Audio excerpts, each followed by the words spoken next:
আসসালামু আলাইকুম। আজ বুধবার 18 সেপ্টেম্বর 2024। আমন্ত্রণ ফ্রেন্ডলি মোবাইল প্রবাস টাইম বুলেটিনে। সাথে আছি আমি সরণী। শুরুতেই জানাবো শিরোনাম। ঢাকা হংকং ফ্লাইটে মর্মান্তিক ঘটনা, মাঝ আকাশে বাংলাদেশি যাত্রীর মৃত্যু। বিসিবির বিরল উদ্যোগ, প্রবাসীদের মাধ্যমে বিশ্বকাপ দল ঘোষণা। নতুন উচ্চতায় ওমান আফগান সম্পর্ক, মাস্কাটে পুনরায় চালু হলো দূতাবাস। আমিরাতের স্বর্ণের ব্যবসায় সুনাম করছে বাংলাদেশি প্রতিষ্ঠান, বাড়ছে ব্যবসার পরিধি। দক্ষিণ কোরিয়ায় সাগরে ভেসে গেল 4 প্রবাসী, 2 বাংলাদেশির মৃত্যু। দর্শক দেখছিলেন শিরোনাম, এবারে বিস্তারিত। ওমানের সেরা রেট দিচ্ছে বাংলাদেশি প্রতিষ্ঠান গালফ এক্সচেঞ্জ। প্রিয়জনকে টাকা পাঠাতে আজই আসুন আমাদের যে কোনো ব্রাঞ্চে অথবা কল করুন স্ক্রিনে দেয়া নাম্বারে। গালফ এক্সচেঞ্জ, বাংলাদেশিদের প্রিয় এক্সচেঞ্জ। ঢাকা থেকে হংকংগামী একটি ফ্লাইটে মোহাম্মদ নজরুল ইসলাম ডাকুয়া নামে এক বাংলাদেশি যাত্রীর মৃত্যু হয়েছে। ফ্লাইট মাঝ আকাশে থাকা অবস্থায় ওই যাত্রী হঠাৎ অচেতন হয়ে পড়েন এবং পরে তাকে মৃত ঘোষণা করা হয়। মৃত নজরুল অবসরপ্রাপ্ত শিক্ষক ছিলেন। তার বাড়ি বরগুনার তালতুলি উপজেলার ছোটবগি ইউনিয়নে। মরদেহ দেশে ফেরাতে নজরুলের ভাই ইতোমধ্যে আমেরিকা থেকে হংকংয়ে রওনা দিয়েছেন। এই ঘটনায় মৃত ওই বাংলাদেশি যাত্রী ময়নাতদন্ত করার ঘোষণা দেওয়া হয়েছে। বুধবার এক প্রতিবেদনে সাউথ চায়না মর্নিং পোস্ট জানিয়েছে, ঢাকা থেকে হংকংগামী ক্যাথে প্যাসিফিক এয়ারওয়েজের একটি ফ্লাইটে মারা গেছেন 47 বছর বয়সী এক বাংলাদেশি যাত্রী। হংকং পুলিশ জানিয়েছে, লোকটি বাংলাদেশের রাজধানী থেকে আসা CX-662 ফ্লাইটে মৃত্যুর কোলে ঢলে পড়েছে বলে তারা বুধবার সকাল 8টার কিছুক্ষণ পরে খবর পেয়েছে। কর্মকর্তারা ঘটনাস্থলে লোকটিকে মৃত ঘোষণা করেন জানিয়ে পুলিশ বলেছে, মৃত্যুর কারণ জানতে ময়নাতদন্ত করা হবে। বিমানবন্দর কর্তৃপক্ষ জানায়, ফ্লাইটটি ঢাকা থেকে স্থানীয় সময় রাত 2টায় ছেড়ে বুধবার সকাল 7:49 হংকংয়ে পৌঁছায়। বাংলাদেশি প্রবাসীদের জন্য বিশেষ ছাড় দিয়ে নতুন শোরুমের সূচনা করল ওমানের সোর্স এরিয়ার খ্যাতিমান ও বিশ্বস্ত প্রতিষ্ঠান জ্যাক মোবাইল। পাইকারি ও খুচরা মোবাইলের জন্য যোগাযোগ করুন স্ক্রিনে দেওয়া নম্বরে। এবার ব্যতিক্রমী এক সম্মান পেলেন প্রবাসীরা। ওমান, সৌদি আমিরাত সহ বিভিন্ন দেশে থাকা প্রবাসীদের দিয়ে আসন্ন নারী টি-20 বিশ্বকাপের বাংলাদেশের স্কোয়াড ঘোষণা করিয়েছে বিসিবি। এবারের নতুন এই উদ্যোগ বেশ প্রশংসিত হচ্ছে। স্কোয়াড ঘোষণার ভিডিওতে দেখা যায় দলে থাকা ক্রিকেটারদের নাম ঘোষণা ও তাদের জন্য শুভকামনা জানাচ্ছেন প্রবাসী বাঙালিরা। আমি মোহাম্মদ ইয়াসিন চৌধুরী, সিআইপি, ওমানের মাস্কেটে থাকি, জাহানারা আলম। সংবাদ সম্মেলনে এই উদ্যোগের ব্যাখ্যা দিয়ে বিসিবির নারী বিভাগের প্রধান হাবিবুল বাশার সুমন বলেন, যখনই দল প্রবাসে যায়, প্রবাসীদের একটা বড় অংশ দেশের ক্রিকেটকে ভালোবাসেন। তারা ক্রিকেট দলের অনেক বড় শক্তি, এজন্যই বোর্ডের এই প্রয়াস। তিনি দলকে সমর্থনের জন্য আরব আমিরাতে থাকা প্রবাসীদের মাঠে আসার আহ্বান জানান। কারো কাছে স্বপ্ন পূরণ, কারো আনন্দের উপলক্ষ, আবার কারো জীবন পাল্টে দেওয়ার মুহূর্ত, কখনো জীবন বাঁচাতে সর্বোচ্চ গতিতে উড়ে চলা, কারো আবেগের শেষ মুহূর্ত, আপনজনের শেষ বিদায়ে সামিল হওয়া। এমন সব ইচ্ছে পূরণে সর্বনিম্ন ভাড়ায় দ্রুত গতির বাহন প্রবাসীর হেলিকপ্টার। আপনার প্রয়োজনে যোগাযোগ করুন আমাদের হটলাইনে। ওমানে পুনরায় চালু হয়েছে আফগানিস্তানের দূতাবাস। ইতোমধ্যে তালেবানের নেতৃত্বাধীন আফগান কূটনীতিকদের নিয়োগ দেওয়া হয়েছে দূতাবাসে।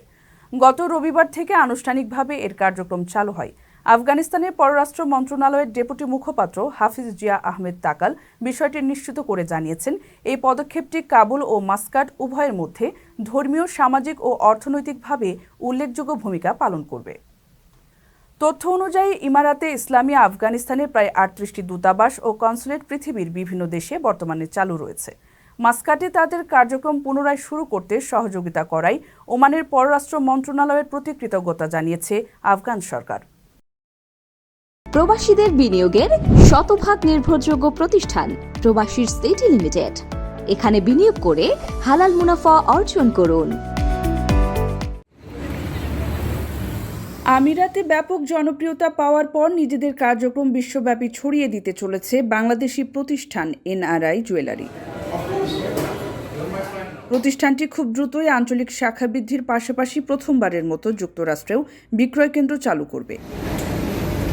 যাত্রা শুরুর অল্প সময়ে দুবাই গোল্ড শুকে ব্যাপক সফলতা পায় এনআরআই জুয়েলারি। বিশেষ করে ব্র্যান্ডিংয়ে সাকিব আল হাসান, মোহাম্মদ আশরাফুল, আমিনুল ইসলাম বুলবুল, ডক্টর মিজানুর রহমান আজহারি সহ দেশি বিদেশি অসংখ্য তারকার সম্পৃক্ততায় পরিচিতি চারদিকে ছড়িয়ে পড়ে। সে সময় সাকিব আশরাফুলরা এনআরআইয়ের ব্যবসায়িক সফলতার ব্যাপারে ভীষণ আশাবাদী ছিলেন। আদিকাল থেকেই যেটা ইতিহাস বলে যে গোল্ডের ব্যবসা হচ্ছে খুবই একটা সফিস্টিকেটেড ব্যবসা এবং ভালো বিজনেস। গোল্ডের দাম আমি শুনি না যে পৃথিবীতে কখনো কম হচ্ছে। সো যারা গোল্ডের বিজনেস করতেছে, ইনফ্যাক্ট যদি কেউ গোল্ড কিনেও রেখে দেয়, তাদের এটা লস হওয়ার কোনোদিনও কোনো সম্ভাবনা আছে বলে আমার কাছে মনে হয় না। সো সেই দিক থেকে গোল্ড সবসময় ভালো। আমার কাছে তো মনে হয় যে ডায়মন্ড থেকে গোল্ডের ইয়েটাই বেটার যদি কেউ ইনভেস্টমেন্ট হিসাবে চিন্তা করে। আপনারা জানেন যে 3 জন মালিকের নাম দিয়ে আসলে এনআরআই নামটা দেওয়া হয়েছে। তো নজরুল ভাই, রাসেল ভাই এবং ইব্রাহিম ভাই 3 জনের সাথে আসলে খুব ভালো সম্পর্ক, ফ্রেন্ডলি সম্পর্ক বলেই আসলে আসা। তো গোল্ডের বিজনেস তো আমিও সাকিবের মতন একদম খেলা ছাড়া আসলে কোনো বিজনেসে আমার এত এক্সপিরিয়েন্স নাই, যদিও রেস্টুরেন্ট বিজনেস করেছিলাম, এখনো আছে। তো এইসব বিষয়ে আমি খুব কমই বলতে পারবো। জুয়েলারির ব্যবসায়ী বাংলাদেশিদের এমন সফলতায় খুশি জনপ্রিয় ইসলামিক স্কলার এনায়েতুর রহমান আব্বাসীও। তিনি বলেন যে বাংলাদেশিদের ভাবমূর্তি খুব উজ্জ্বল হয়েছে তাদের ব্যবসায়িক সফলতার কারণে। আমাদের দেশের মানুষ একটা ধারণা যে বাঙালিরা বিদেশে যে শুধু শ্রমিকের কাজই করে, ব্যবসা বাণিজ্যে তাদের কোনো পার্টিসিপেট নেই। নোয়াখালীর সন্তান হিসেবে, বাংলাদেশের নাগরিক হিসেবে উনি যে ব্যবসায়িকভাবে এতটা সফল হয়েছেন, আলহামদুলিল্লাহ, এতে আমি মনে করি বাংলাদেশের ভাবমূর্তি উজ্জ্বল হয়েছে। স্বর্ণের বাজারে বাংলাদেশিদের সামর্থ্যে জানান দেওয়া এই প্রতিষ্ঠান সেবামূলক কাজেও পিছিয়ে নেই। দেশের সাম্প্রতিক বন্যায় নোয়াখালী, ফেনী সহ বিভিন্ন এলাকায় হাজার হাজার ক্ষতিগ্রস্ত মানুষের পাশে দাঁড়িয়েছে তারা। আগামীতেও তাদের এই কার্যক্রম অব্যাহত থাকবে বলেই আশা করছেন সবাই। আকর্ষণীয় রেট ও দারুণ সব ডাটা বান্ডেল পেতে আজই ব্যবহার করুন ফ্রেন্ডলি সিম।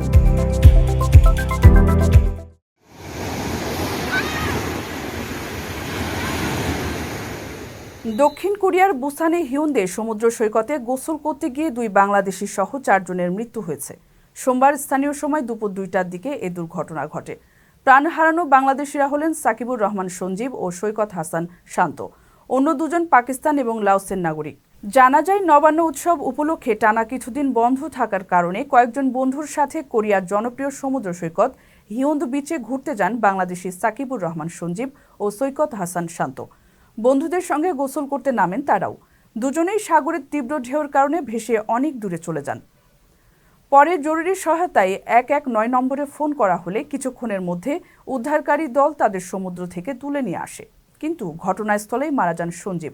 সৈকত হাসান শান্তকে স্থানীয় একটি হাসপাতালে নেওয়া হলে সেখানে কর্তব্যরত চিকিৎসক তাকেও মৃত ঘোষণা করেন। ঘটনার প্রত্যক্ষদর্শীরা জানান, একদিকে সমুদ্র ছিল উত্তাল, অন্যদিকে ছুটির কারণে অন্য সময়ের তুলনায় সমুদ্রের নিরাপত্তা কর্মী কম থাকায় এমন দুর্ঘটনা ঘটেছে। দর্শক দেখছিলেন ফ্রেন্ডলি মোবাইল প্রবাস টাইম বুলেটিন। শেষ করার আগে শিরোনামগুলো জানিয়ে দিচ্ছি আরও একবার। ঢাকা হংকং ফ্লাইটে মর্মান্তিক ঘটনা, মাঝ আকাশে বাংলাদেশি যাত্রীর মৃত্যু।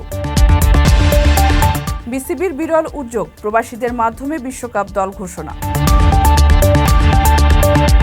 নতুন উচ্চতায় ওমান আফগান সম্পর্ক, মাস্কাটে পুনরায় চালু হলো দূতাবাস। আমিরাতের স্বর্ণের ব্যবসায় সুনাম করছে বাংলাদেশি প্রতিষ্ঠান, বাড়ছে ব্যবসার পরিধি। দক্ষিণ কোরিয়ায় সাগরে ভেসে গেল 4 প্রবাসী, 2 বাংলাদেশের মৃত্যু। এই ছিল ফ্রেন্ডলি মোবাইল প্রবাস টাইম বুলেটিনের আজকের আয়োজনে। প্রবাসের সর্বশেষ সংবাদ পেতে ভিজিট করুন www.probastime.net। সাবস্ক্রাইব করুন আমাদের ইউটিউব চ্যানেল এবং চোখ রাখুন ফেসবুক পেজে। পরবর্তী বুলেটিন দেখার আমন্ত্রণ জানিয়ে আজকের মতো বিদায় নিচ্ছি আমি সরণী। সে পর্যন্ত সবাই ভালো থাকবেন এবং নিরাপদে থাকবেন। আল্লাহ হাফিজ।